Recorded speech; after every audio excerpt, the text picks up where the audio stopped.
మీరు ఎప్పుడైనా కొంచెం కూడా వాటర్ యూస్ చేయకుండా పరాటాలని కలిపారా? పరాటా పిండిని కలిపారా? సో ఇక్కడ మనం వాటర్ బదులు ఈ గుమ్మడికాయ ఉంది కదా, బూడిద గుమ్మడికాయ అంటారు దీన్ని. దీని తురుముని యూస్ చేస్తామన్నమాట వాటర్ ప్లేస్లో. ఇక్కడ చూసారా, మనం ఈ పరాటాకి జొన్న పిండి వాడుతున్నాం. 1 కప్పు వరకు జొన్న పిండి తీసుకోండి. అలాగే కొంచెం శనగపిండి, అలాగే ఎంతో కాల్షియం ఎక్కువ ఉండే మునగాకును కూడా మనం ఇందులో యాడ్ చేయొచ్చు. మునగాకు 100 గ్రాముల్లో వచ్చేసి మనకి 440 మిల్లీగ్రాముల కాల్షియం ఉంటుందంట. సో ఫస్ట్ ప్లేస్ కరివేపాకు అయితే, కరివేపాకు తర్వాత సెకండ్ ప్లేస్ వచ్చేసి మునగాకులోనే ఎక్కువ కాల్షియం ఉంటుంది. అలాగే విటమిన్ ఏ కూడా ఎక్కువగా ఉండడం వల్ల మనం పరాటాని కూడా వదిలేదే లేదు, ఇందులో కూడా మునగాకు యాడ్ చేసేద్దాం. సో ఈ నువ్వులు కూడా ఇందులో యాడ్ చేయడం వల్ల మనకి టేస్ట్ కమ్మగా ఉంటుంది. సో మనం ఈ గుమ్మడికాయని ఫస్ట్ కట్ చేసేసుకుందాం. ఇదైతే చాలా హార్డ్గా ఉంటుంది కదా బూడిద గుమ్మడికాయ. సో మంచిగా జాగ్రత్తగా కట్ చేసుకోండి. సో ఇలా ముక్కలుగా కట్ చేసుకున్న తర్వాత ఈ గింజలు ఉన్నాయి కదా, వీటిని తీసేయాలి. దీన్ని మనం యూస్ చేయం. గింజలు తీసేసిన తర్వాత ఫ్లెష్ ఏదైతే ఉంటుందో అది యూస్ చేస్తామన్నమాట. మీకు తురుముకోవడానికి కొంచెం కష్టంగా అనిపిస్తే ఏం పర్లేదు, మిక్సీలో గ్రైండ్ చేసేసుకోండి, ఈజీగా ఉంటుంది. సో మిక్సీలో గ్రైండ్ చేసేసుకుని ఆ మిశ్రమాన్ని మనం ఎంత పడుతుందో అంత ఈ పిండిలో కలిపేసుకోవాలన్నమాట. సో మనం వాటర్ కొంచెం కూడా యాడ్ చేయం కాబట్టి ఓన్లీ దీంతోనే కలుపుకుంటాం. ఈ బూడిద గుమ్మడికాయ ముక్కలతో మనం సాంబార్ కూడా పెట్టుకోవచ్చు, చాలా టేస్టీగా ఉంటుంది. అలాగే బూడిద గుమ్మడికాయ జ్యూస్ కూడా చేసుకోవచ్చు, హల్వా చేసుకోవచ్చు, చాలా టైప్స్ ఆఫ్ వంటలు చేసుకోవచ్చు మనం ఈ బూడిద గుమ్మడికాయతో.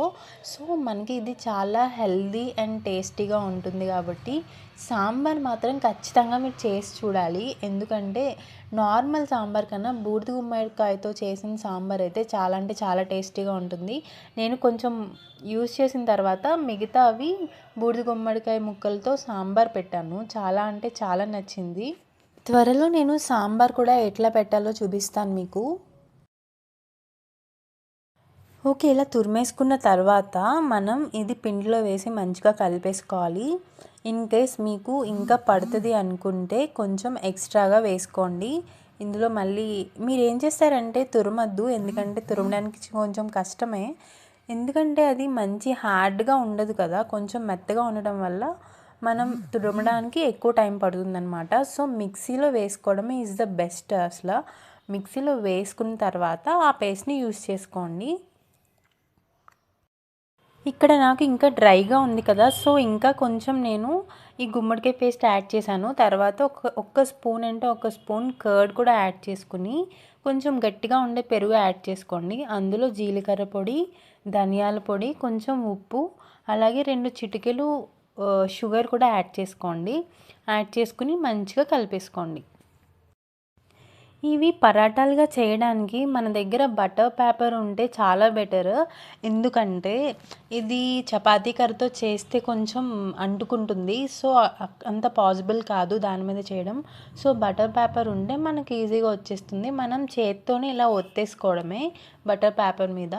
ఒకవేళ మీ దగ్గర బటర్ పేపర్ లేకపోతే ఏదైనా లైక్ కవర్ లాంటిది ఉంటుంది కదా, అలాంటి దాని మీద కూడా మనం కొంచెం నెయ్యి అప్లై చేసి చేత్తో ఇలా ఇలా ఒత్తేసుకుంటే మనకి చపాతీలాగా అయిపోతుంది అన్నమాట.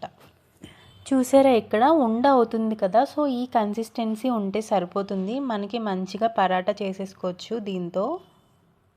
నేను ఒకసారి ట్రై చేసా జొన్న రొట్టెలు చేయడానికి, ఓన్లీ జొన్న పిండి తీసుకుని ట్రై చేశాను. కానీ అసలు అవి ఎంత హార్డ్గా వచ్చాయంటే చాలా అంటే చాలా అప్పడాలాగా అయిపోయాయి అన్నమాట. సో ఇలా మనం జొన్న పిండిలో ఇలా గుమ్మడికాయ తురుము కానీ ఆనపకాయ తురుము కానీ ఏమైనా వేస్తే అంత గట్టిగా రావు, ఎందుకంటే అందులో వాటర్ కంటెంట్ ఉంటుంది కాబట్టి కొంచెం మెత్తగా వస్తాయన్నమాట. సో ఒకవేళ మీకు జొన్న రొట్టెలు చేసుకోవాలని ఉంటే ఈ విధంగా మీరు ట్రై చేయొచ్చు. ఓన్లీ జొన్న పిండితో ఒకవేళ మీకు రాకపోతే ఇలా ట్రై చేయొచ్చు అన్నమాట. మనం నైట్ ఈ పిండిని ఇలా ప్రిపేర్ చేసుకుని పెట్టేసుకుంటే మార్నింగ్ మనం లేచిన వెంటనే ఇంచక్క ఇలా పరాటాలు చేసుకుని కొంచెం నెయ్యి వేసుకుని ప్యాన్ మీద మంచిగా కాల్చేసుకుంటే ఎంతో హెల్తీగా టేస్టీగా ఉండే పరాటాలు రెడీ అయిపోతాయి. మీకు నచ్చిన కర్రీతో ఈ పరాటాని మంచిగా ఎంజాయ్ చేసేయచ్చు. కంపల్సరీ ట్రై చేస్తారు కదూ. ఇది చాలా అంటే చాలా హెల్తీ అండ్ టేస్టీ కూడా. ఓకేనా?